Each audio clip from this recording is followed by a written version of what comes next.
깐깐해서 남주자 깐깐남인 뉴욕 찾아오신 여러분 모두 환영합니다. 얼마 전에 광주에서 이런 사건이 있었죠. 한 여자분이 누군가 나를 쫓아오고 있는 것 같다 이렇게 신고를 해서 경찰관이 출동을 했습니다. 그런데 흉기를 든 남자하고 맞닥뜨렸어요. 그래서 테이저건까지 쐈는데 이게 뭐 옷이 두꺼우니까 겨울이라서 튕겨져 나왔고 결국 이렇게 공격을 당했습니다. 흉기로. 그래서 대항을 하다가 권총을 꺼내서 세 발을 쐈죠. 본인은 얼굴과 이마에 이제 이미 상처를 입은 상태에서, 그래서 이 남자가 현장에서 숨졌고 지금 이 경찰관도 병원에서 치료를 받고 있습니다. 빨리 쾌유하시기를 바라겠습니다. 근데 이 사건 직후에 언론 보도가 어떻게 나갔냐? 정당방위 쉽지 않다. 과잉 대응 지적 나올 것. 뭐 저희 SBS도 크게 다르지 않았습니다. 정당방위 과잉 대응 논란 이렇게 기사를 썼습니다. 저도 기자지만은 이런 상황에서 과연 논란이라고 써야 될 것인가? 논란이라고 그냥 빠지기보다는 과연 어떤 지점이 논란이고 이걸 어떻게 해결을 그러면 해야 되는가? 어떻게 하면 논란이 아닌 것으로 만들 수 있을 것인가?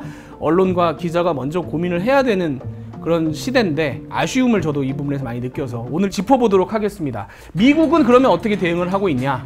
미국이 이미 여러분 다 알고 계시다시피 총이 있는 나라죠. 그렇기 때문에 옛날부터 이런 다양한 사례들이 있어 왔고 그런 과정에서 좀 다양한 제도들을 만들었고 지금 다지고 있는 그런 상태입니다. 그래서 우리가 먼저 좀 이 부분을 배울 거 있으면 배우는 게 필요할 것 같은데, 우선 미국에서 경찰관이 현장에 출동했을 때 이런 상황에 맞닥뜨렸을 때 가장 중요한 원칙이 있습니다. 뉴저지 주에 주 밑에 카운티라고 하는 행정조직이 있는데 한 100만 명 주민이 살고 있는 버겐 카운티가 우리식으로 치면 광역시 경찰청의 차장이 한국계입니다. 제가 이분하고 이 과정에서 얘기를 나눠봤는데 가장 중요한 원칙이 뭔지 한번 듣고 오시죠. 만약에 출동을 했을 적에 경찰관의 생명이나 또는 주변의 그 시민들의 생명에 위협이 되는 경우에 데들리 포스라 그러죠. 그 상대방을 갖다가 사살할 수 있는 권한이 있죠.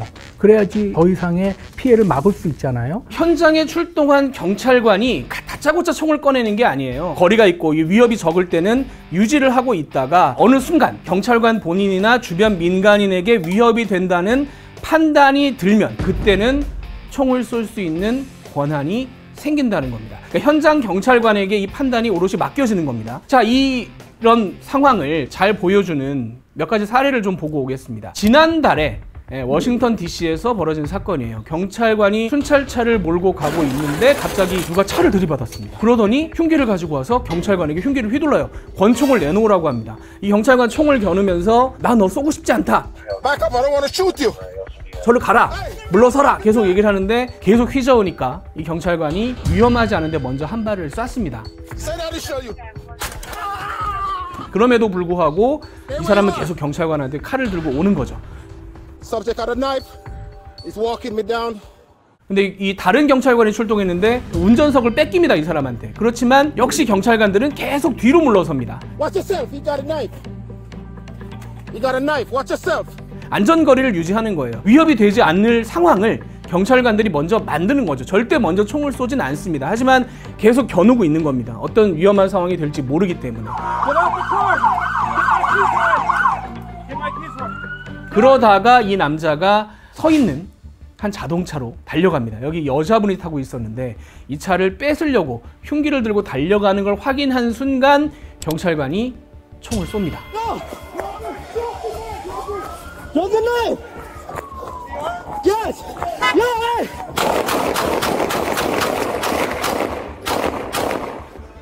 상황이 이해가 되셨죠? 경찰관이 최대한 거리를 두고 안정시키려고 하고 물러나라고 하고 칼을 버리라고 했지만 그때까지는 총을 쏘지 않습니다. 과잉 대응을 하지 않죠. 근데 어느 순간 위험해졌다.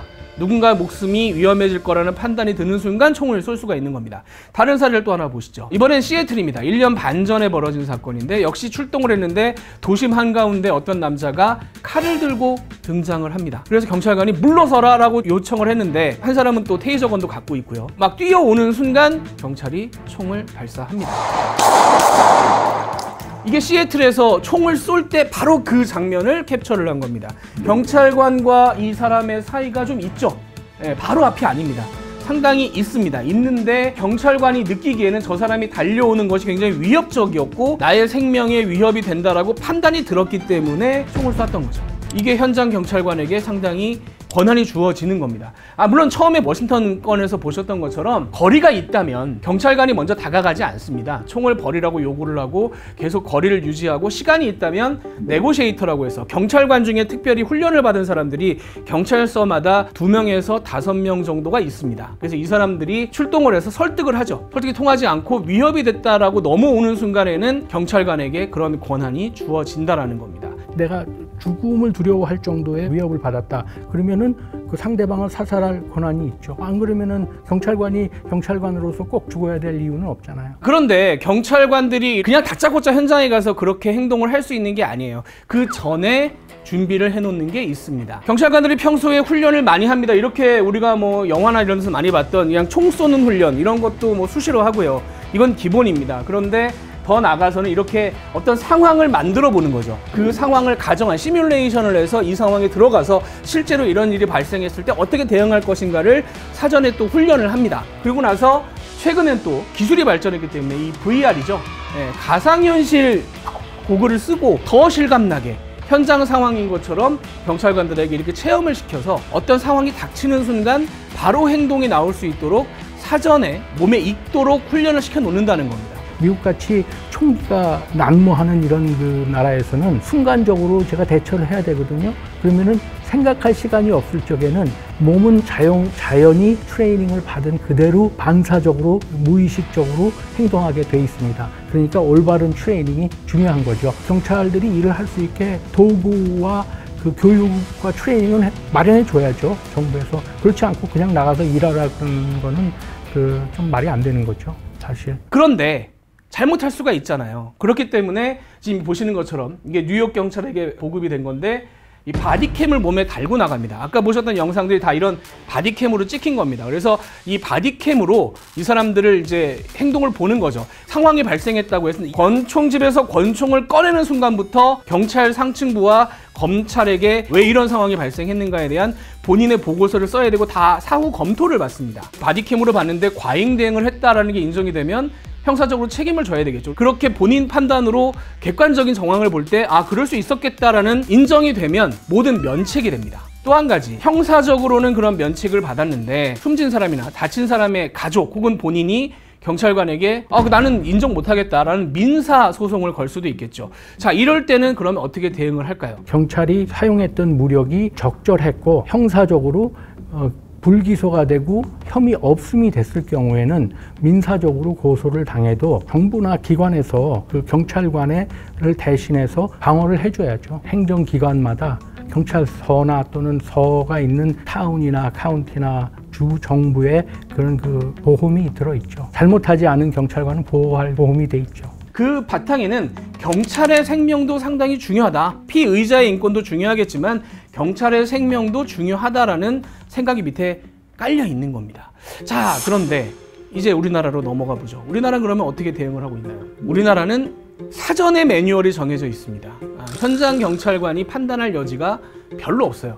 5단계로 되어 있습니다. 수능부터 소극적 저항, 적극적 저항, 폭력적 공격, 치명적 공격까지 5단계로 되어 있는데 경찰관이 현장에 갔을 때 이게 몇 단계인지 매뉴얼에 맞춰서 판단을 해야 되는 거죠. 그러니까 폭력적 공격은 경찰관이나 제3자에게 신체적 위해를 가할 때가 폭력적인 상황인 거고, 치명적 공격은 사망 또는 심각한 부상을 입힐 수 있을 때, 총이 등장한다면 이때가 되겠죠. 근데 이걸 이제 폭력적 공격이 됐을 때는 전자 충격기나 경찰 봉 정도 쓸 수 있고, 치명적 공격에서 권총이 등장은 하는데 경찰이 또 한 가지 권하는 거는 경찰봉으로 중요 부위를 때려라, 뭐 이런 정도로 현장 경찰관에게 한마디로 판단할 권한이 거의 주어지지 않는다는 거죠. 자, 여기까지 보고 나면 경찰 상층부가 문제네 라고 생각하실 수 있을 겁니다. 그런데 고심 끝에 내놓은 거예요. 왜 그러냐? 또 다른 제도가 하나 있기 때문입니다. 우리나라에 국회 입법조사처라는 곳이 있습니다. 국회에 있는 기관인데 법적으로 이런 문제는 이제 좀 이렇게 바꿔야 되지 않겠습니까? 라는 제안을 계속 하고 있는 기관이에요. 상당히 의미 있는 일들을 하고 있습니다. 이게 법으로 안 돼서 그렇지. 여기서 1년 한 2개월 전에 미국의 정당방위 법제화 시사점이라는 보고서를 썼어요. 미국과 우리의 차이점이 뭐냐. 우리나라의 정당방위라는 것은 형법 21조에 정해져 있습니다. 뭐라고 되어 있느냐. 어떤 그런 뭔가 막는 행위는 상당한 이유가 있을 때 벌하지 않는다라고만 되어 있습니다. 내용이 없어요.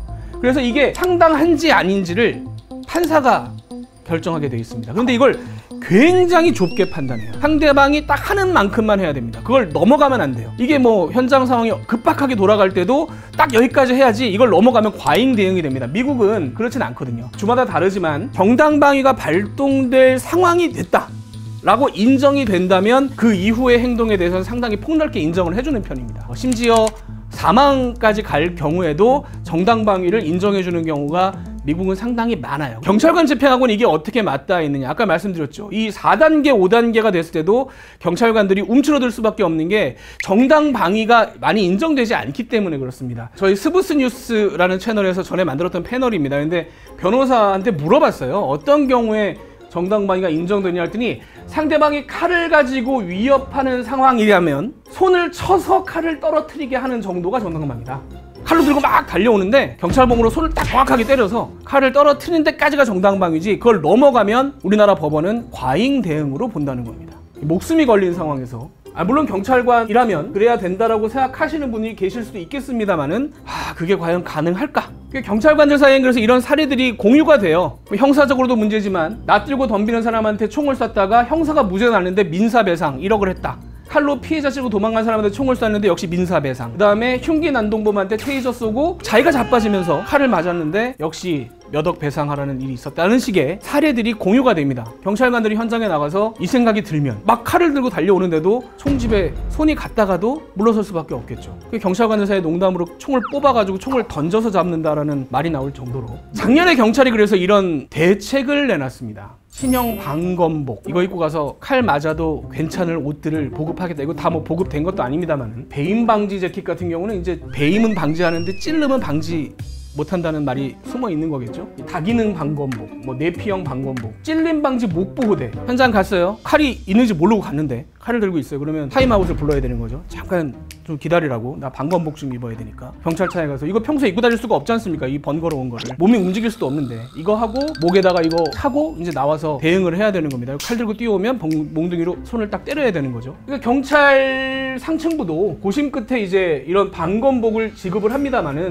과연 이게 옳은 것이냐, 이런 기사가 있었습니다. 용인에서 야밤에 식칼 들고 배회한 40대가 있었어요. 기사를 보면 총기를 막 이렇게 휘두르는데 방검 장갑을 끼고 있던 경찰이 팔을 딱 잡아가지고 꺾어서 체포를 했습니다. 굉장히 훌륭한 경찰이죠. 인명피해가 나지 않아서 정말 다행입니다만, 이 사례를 전국의 경찰관에게 모범 사례라고 우리가 얘기를 해도 되는 것인가? 방검복을 입고 방검 장갑을 들고 맨몸으로 칼 든 사람하고 해서 제압을 한다는 것이, 물론 이 기사에는 칭찬 일색이었고 기자들도 다 잘했다고 썼습니다만은 이게 모범 사례가 될 수 있는 것인가에 대한 고민이 들 수밖에 없는 거죠. 경찰청 통계에 따르면 2022년에 336명이 범인 피습으로 다쳤습니다. 1년에 336명이라는 얘기는 하루 한 명꼴입니다. 하루 한 명꼴로 범인이 공격을 해서 사람이 다치는 일이 발생을 한다는 거예요. 내 목숨이 위태롭고 많은 사람들에게 위협이 가해지는 상황에서 경찰관들이 대응하는데 주저하는 일이 발생하는 것이 경찰관 본인 혹은 일반 국민들의 안전에 과연 도움이 될 것이냐라는 말씀을 드리려고 하는 겁니다. 그래서 아까 말씀드린 이 국회 입법조사처의 결론이 뭐였냐면, 정당방위를 법제화해야 된다, 이렇게 아까 보여드린 대로 상당한이라고만 써놓고 판사한테 판단하세요라고 맡길 게 아니라 법에 어떤 경우가 정당방위인 건지를 좀 더 세심하게 넣자. 만약에 민간인의 정당방위가 뭐 사적 보복이나 이런 문제로 조금 더 민감하다면 경찰관은 공적인 힘을 쓰는 거잖아요. 그렇다면 경찰관이나 뭐 소방관이나 뭔가 이런 사람들에 대한 정당방위는 조금 더 넓게 인정을 해주는 것이, 그 현장 있는 사람에게 판단을 어느 정도 맡기는 것이 조금 더 합리적이지 않을까라는 생각을 해봅니다. 이 부분에 있어서는 미국 변호사 얘기를 한번 좀 듣고 오시죠. 경찰에 대한 그 규칙을 이것은 안 되고 이것은 되고 그렇게 아주 기계적인 그런 룰보다 조금 더 루스한 definition을 만들어서 그 틀 안에 reasonable하게 행하라. 그렇게 하면은 조금 더 경찰들이 일을 행하는 데 자유롭고 개선이 되지 않을까 생각됩니다. 세상이 많이 바뀌었습니다. 예전에 경찰들 물론 공권력 함부로 쓰거나 사람들 뭐 붙잡아가서 나쁜 짓 하고 했던 적이 있었죠. 그렇기 때문에 반작용으로 야, 경찰들 그렇게 하면 안 돼, 묶어놔야 돼 라고 했던 적이 있었습니다. 근데 그런 상황은 이제 많이 벗어났고요. 미국에서도 마찬가지지만 보디캠들을 쭉 보다 보면 경찰관들이 총을 쏘고 나서 시간이 좀 지나고 나면 자책하는 모습들을 많이 볼 수 있습니다. 사람 쏘려고 경찰 된 건 아니거든요. 그렇지만 결정 결정적인 순간에 내 위험과 시민의 위협을 막을 수 있다면 경찰에게 그런 공권력을 쓸 수 있는 여건을 만들어주는 것이 우리가 해야 할 일이 아닌가. 아까 보셨던 그 논란에 나오는 기사들의 댓글들입니다. 이제 많은 사람들도 이 부분에 대해서는 어느 정도 수긍을 합니다. 누가 목에 칼을 얹고 있으면 칼 맞을 거냐. 공권력이 위협받는데 이게 누가 과잉대응이라고 하느냐. 쾌유를 빈다. 경찰의 보호를 내가 받아야 될 상황이 올 수도 있잖아요. 근데 경찰이 주저를 하게 된다면 내가 피해를 입을 수도 있는 것이고, 이 문제에 대해서는 한번 고민을 해봐야 될 겁니다. 정리하자면 미국은 일이 벌어지기 전에 이미 각종 훈련으로 다양한 방법을 통해서 경찰관들에게 사전 준비를 시켜놓고 현장에서 대응할 권한을 주고요. 그 다음에 그 이후에 잘못됐나 잘못되지 않았나는 또 그 다음에 평가를 한 뒤에 잘못되지 않았다고 하면 제도적으로 뒤까지 정부와 경찰 당국이 책임을 져줍니다. 근데 우리는 훈련도 제대로 안 돼 있죠. 현장 경찰관에게도 권한이 없죠. 일이 터지고 나면 오롯이 현장 경찰관의 책임입니다. 경찰관도 한 명의 개인이고 누군가의 가족인데 아침에 출근하면서 오늘도 무사히를 외쳐야 하는 이 기도 메타를 해야 되는 이 상황이 과연 옳은 것이냐, 좀 심도 있게 고민을 해야 될 때가 아닌가 싶습니다. 자, 깐깐해서 남주자 깐깐남 인 뉴욕, 이번 편 시청해주신 여러분 감사합니다.